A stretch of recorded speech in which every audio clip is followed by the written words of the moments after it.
جو حضرات سنت و نوافل سے فارغ ہو چکے ہیں تھوڑا سا قریب تشریف لا لیجئے۔ اعوذ باللہ من الشیطان الرجیم، بسم اللہ الرحمن الرحیم۔ وظللنا علیکم الغمام وانزلنا علیکم المن والسلوى کلوا من طیبات ما رزقناکم وما ظلمونا ولكن كانوا أنفسهم يظلمون وإذ قلنا ادخلوا هذه القرية فكلوا منها حيث شئتم رغدا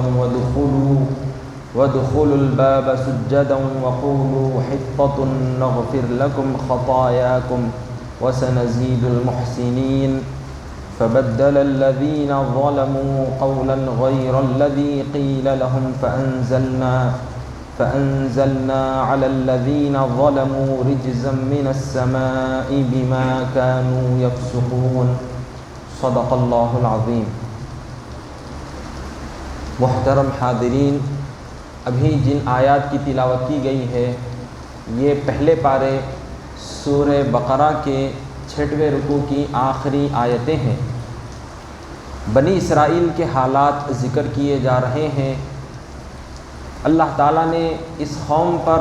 بے انتہا احسانات فرمائے، ان کو کئی ساری نعمتیں عطا فرمائیں، لیکن ان کی یہ حالت تھی بنی اسرائیل کی کہ وہ اللہ تعالیٰ کی نافرمانیاں کرتے، نبیوں کے ساتھ گستاخی کا معاملہ کرتے، تو اللہ تعالیٰ نے ان پر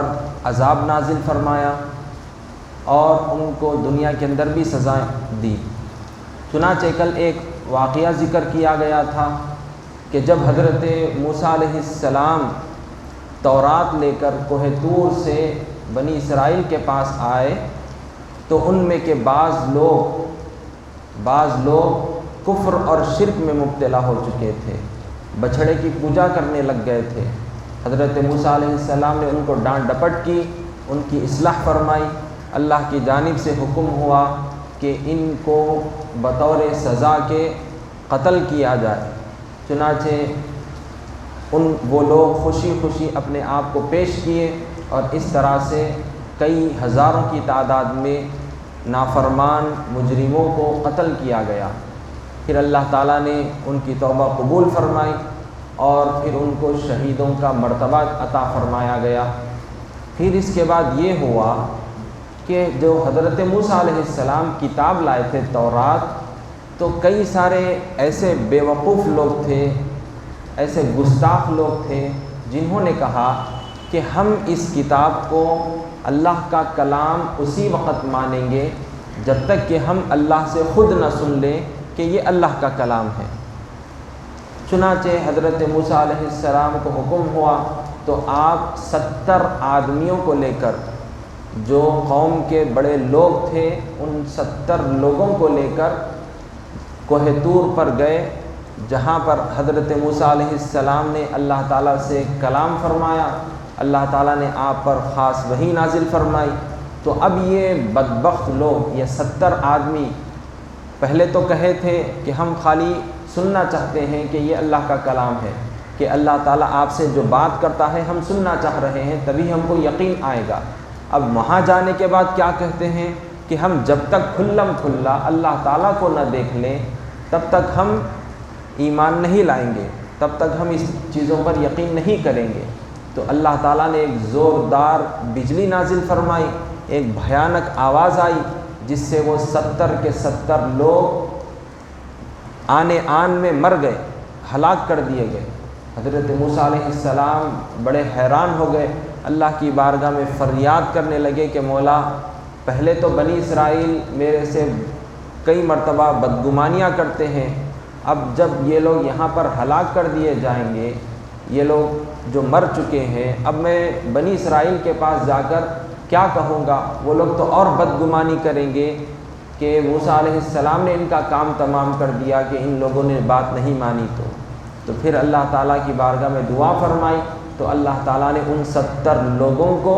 بنی اسرائیل کے وہ 70 لوگوں کو پھر سے دوبارہ زندہ فرما دیا اور فرمایا کہ ہمارا یہ زندہ کرنا اس وجہ سے ہے تاکہ تم ہماری نعمتوں پر شکر ادا کرو، تو یہ بھی تمہارے حق میں ایک بڑی نعمت تھی۔ اسی طرح سے اللہ تعالیٰ نے اور جو نعمتیں ان کو عطا فرمائی، ابر ان کا سایہ کیا ہوا رہتا تھا بنی اسرائیل کا، اور منّا والسلویٰ آسمان سے نازل ہوتا تھا، جس کا تذکرہ اب ان آیتوں میں کیا جا رہا ہے۔ اللہ تعالیٰ کا فرمان ہے وَظَلَّلْنَا عَلَيْكُمُ الْغَمَامَ وَأَنزَلْنَا عَلَيْكُمُ الْمَنَّ وَالسَّلْوَىٰ، یعنی اور ہم نے تم پر ابر کا سایہ کیا اور تمہارے کھانے کے لیے منّا والسلویٰ اتارا، اور کہا کُلُوا مِن طَیِّبَاتِ مَا رَزَقْنَاکُمْ، اور کہا کہ جو پاکیزہ چیزیں ہم نے تم کو عطا کی ہیں ان کو شوق سے کھاؤ۔ وَمَا ظَلَمُونَا وَلَٰكِن كَانُوا أَنفُسَهُمْ يَظْلِمُونَ، اور نافرمانی کر کے انہوں نے ہمارا تو کچھ نہیں بگاڑا بلکہ اپنا ہی نقصان کرتے رہے۔ اب اس آیت میں ایک واقعہ ذکر کیا گیا ہے کہ بنی اسرائیل سے تو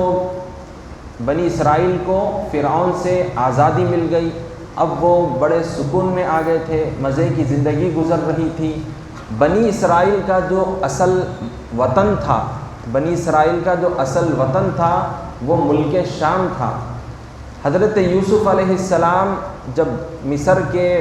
بادشاہ بنے تو بنی اسرائیل ملک شام سے مصر میں آ کر آباد ہو گئے تھے، مصر میں رہنے لگ گئے تھے اور وہ یہیں پر رہ گئے۔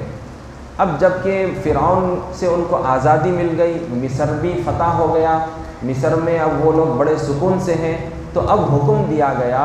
کہ ملک شام جو تمہارا آبائی وطن ہے، جس پر اس زمانے میں عمالقہ نامی قوم کا قبضہ ہو چکا تھا، وہاں پر عمالقہ نامی قوم کا قبضہ ہو چکا تھا، تو لہٰذا اللہ تعالیٰ کی جانب سے حکم ہوا کہ تم اپنا آبائی وطن واپس لے لو، ان سے جنگ کرو، وہاں پر جاؤ، ان سے لڑو اور اپنا آبائی وطن حاصل کر لو۔ چنانچہ پہلے تو انہوں نے ٹال مٹول کیا جانے سے کہ اب یہاں پر تو مزے کی زندگی مل گئی ہے مصر میں، فرعون بھی اب نہیں ہے، کوئی ہم کو ستاتا نہیں، ہم نہیں جائیں گے، طرح طرح کی باتیں کرنے لگے۔ بالآخر آگے بڑھے، حضرت موسیٰ اور حضرت ہارون علیہ السلام کی قیادت میں ملک شام کی طرف روانہ ہو گئے۔ اس کے بعد جیسا ہی اس کے قریب ہوئے، اس وطن کے قریب ہوئے ملک شام کے، تو وہاں کی قوم کے حالات معلوم کیے تو پتہ چلا کہ وہ بڑے طاقتور لوگ ہیں، میجورٹی میں بھی زیادہ ہیں، تو اب یہ اور کم ہمت ہو گئے اور کمزور پڑ گئے۔ موسیٰ علیہ السلام کو کہنے لگے کہ آپ جائیے، آپ کا خدا جائیے، ہم تو آنے والے نہیں ہیں لڑنے کے لیے، آپ لوگ جا کر لڑ لیجئے۔ اس طرح کی انہوں نے وہاں پر گستاخانہ حرکت کی، تو الغرض اس کے بعد وہ پھر مصر کو واپس لوٹنے لگے، قریب جا کر پھر سے واپس ہونے لگے، تو اللہ تعالیٰ نے ملک شام کے قریب میں ایک وادی تھی جو ریگستانی وادی ہے، جس کو وادی تیہ کہا جاتا ہے، تو 40 سال تک اللہ تعالیٰ نے ان کا حال ایسا فرما دیا کہ وہ 40 سال تک وادی تیہ میں بھٹکتے پھرتے رہے۔ وہ مقام ایسا تھا وادی تیہ جہاں پر ہر طرف ریت ہی ریت تھی، تو وہاں پر نہ پانی تھا، نہ کوئی جھاڑ تھا، نہ کوئی کھانے کی چیزیں تھیں۔ اب انہوں نے اتنی بڑی گستاخی کی کہ جاؤ آپ اور آپ کا رب لڑ لیں ان سے، ہم تو لڑنے والے نہیں۔ اس طرح سے وہ بدبختانہ الفاظ کہہ کر وہاں سے نکل گئے، واپس ہونے لگے، تو اللہ تعالیٰ ان کو وہاں پر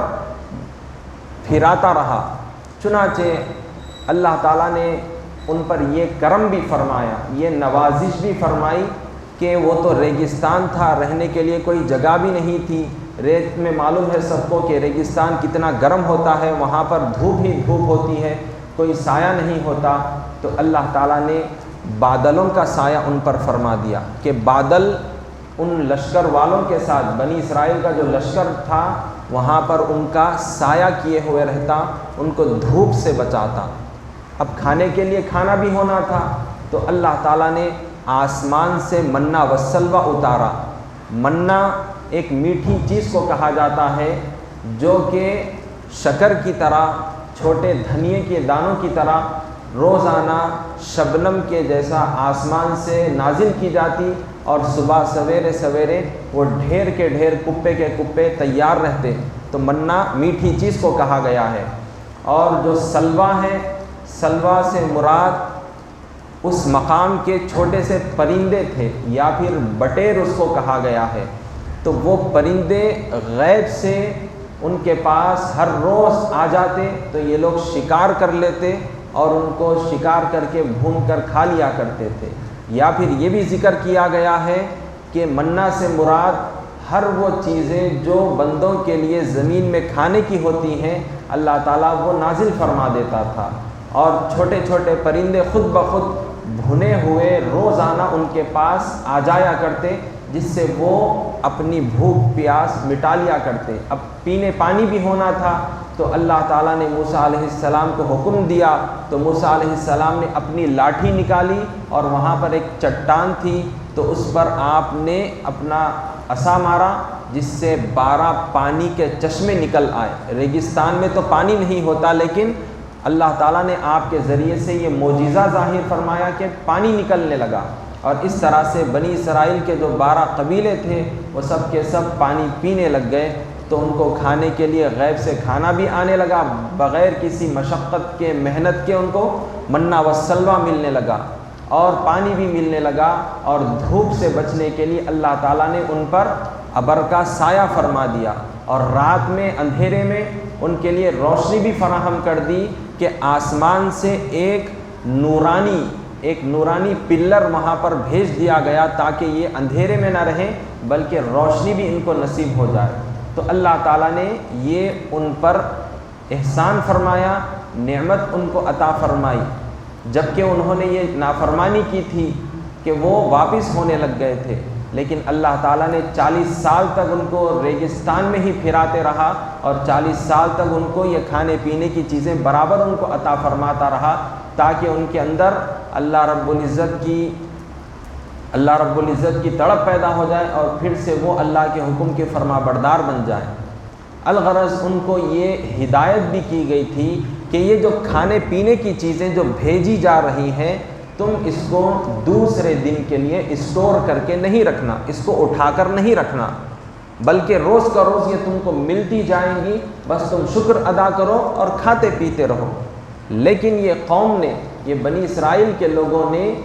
گستاخی کی اور خلاف ورزی کی، حکم کی کہ دوسرے دن کے لیے کہ کہیں یہ ملنے نہ لگ جائے ہم کو، اس طرح سے انہوں نے اس کو اسٹور کر دیا، جس کی وجہ سے جو پرندے تھے دوسرے دن رکھنے کی وجہ سے وہ سڑ گئے، خراب ہو گئے۔ تو اس طرح سے اللہ تعالیٰ کی یہ حکم کی انہوں نے خلاف ورزی کی۔ بالآخر اللہ تعالیٰ نے بعد میں حضرت موسیٰ علیہ السلام کی دعا پر ان کو راستہ بتلایا، اور پھر انہوں نے بعد میں جنگ کی۔ جنگ کرنے کے بعد جو وہ ملک تھا، ان ملک شام ان کے قبضے میں آ گیا، فتح ہو گیا۔ اب جب وہ ملک فتح ہو گیا تو ان کی کیا حالت تھی، تو اللہ تعالیٰ اب یہاں پر اس کا ذکر فرما رہا ہے۔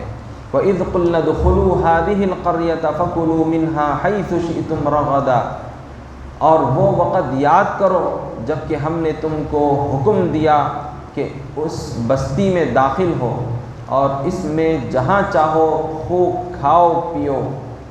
وَادْخُلُوا الْبَابَ سُجَّدًا وَقُولُوا حِطَّةٌ نَغْفِرْ لَكُمْ خَطَايَاكُمْ، اور دروازے میں سجدہ کرتے ہوئے داخل ہو، اور حِطَّةٌ کہتے جاؤ تو ہم تمہارے گناہ معاف کر دیں گے۔ وَسَنَزِيدُ الْمُحْسِنِينَ، اور نیکی کرنے والوں کو اور زیادہ ثواب دیں گے۔ فَبَدَّلَ الَّذِينَ ظَلَمُوا قَوْلًا غَيْرَ الَّذِي قِيلَ لَهُمْ فَأَنزَلْنَا عَلَى الَّذِينَ ظَلَمُوا رِجْزًا مِّنَ السَّمَاءِ بِمَا كَانُوا يَفْسُقُونَ، تو جو ظالم تھے وہ اس لفظ کو جس کے کہنے کا ان کو حکم دیا گیا تھا بدل کر اس کی جگہ ایک اور ہی لفظ کہنے لگے، تو ہم نے ان ظالموں پر آسمان سے عذاب نازل کیا، کیونکہ وہ نافرمانیاں کرتے تھے۔ اس آیت کے اندر ان کی فتح کا بھی ذکر ہے کہ اللہ تعالیٰ نے جو ان کو 40 سال وہ ریگستان میں پھراتا رہا، پھر توبہ پر اور موسیٰ علیہ السلام کی دعا پر ان کو وہاں سے آزادی نصیب ہو گئی۔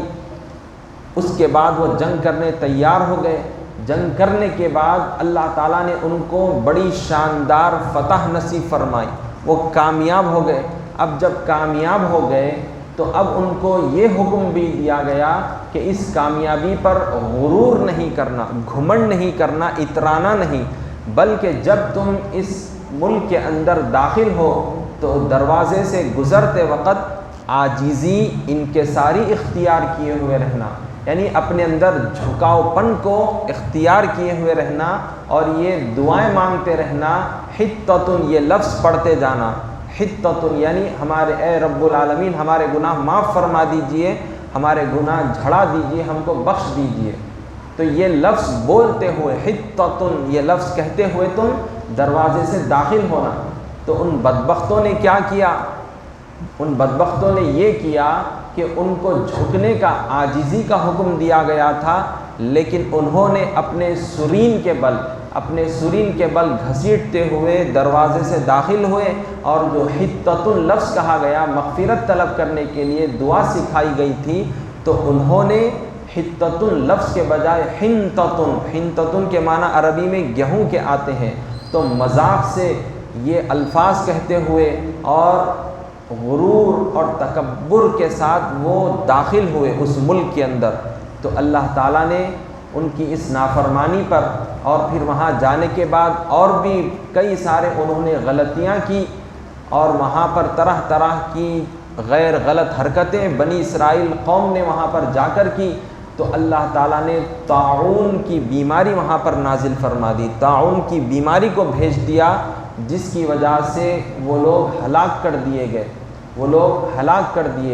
تو یہاں پر ان آیتوں میں اسی کا تذکرہ کیا گیا ہے۔ انشاءاللہ تعالیٰ اور مزید اللہ نے جو نعمتیں عطا فرمائی ہیں اس کا سلسلہ جاری رہے گا، آئندہ اس کا ذکر ہوگا۔ وصلی اللہ تعالیٰ وسلم علی خیر خلقہ سیدنا محمد وعلی آلہ واصحابہ اجمعین والحمد للہ رب العالمین۔